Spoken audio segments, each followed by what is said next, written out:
What would keeping 125 to 135,000 troops in Iraq after late 2008, which seems clearly in the President's vision anyway, do to the U.S. ability to deal with other military challenges around the world? And to what degree should that consideration be driving U.S. decisions about maintaining troops?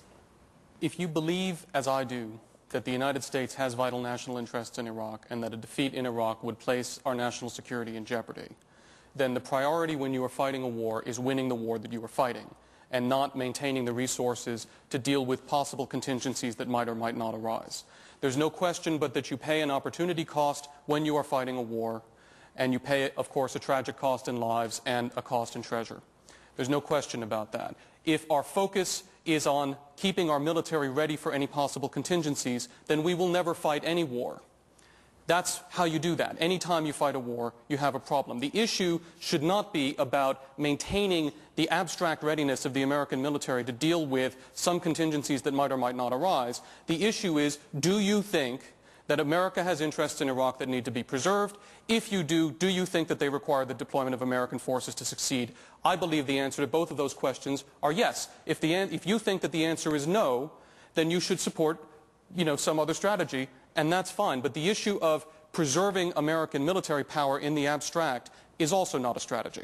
Now, Chaz Freeman, you think the answer is no, and my question to you is, so what are the likely challenges that you see on the horizon that the U.S. would have a difficult time dealing with militarily if we were to maintain this force posture in Iraq for the next 18 months to 2 years? One can look at contingencies in Korea, to which we remain deeply committed. One could look at other contingencies in East Asia involving Taiwan, which in fact is moving toward some sort of crisis point at the moment.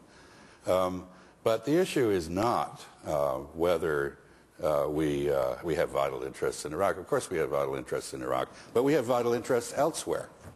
And we are totally neglecting a whole series of issues around the world as a result of our single-minded focus on this.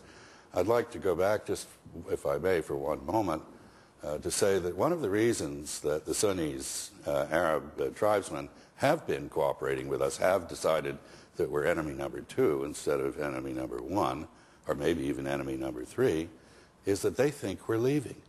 They understand what the polls and the elections here say, and so they can afford to cooperate with us. If we want to hang around, we're going to see them turn on us again, and we're going to see Al-Qaeda, which is on the run, come back.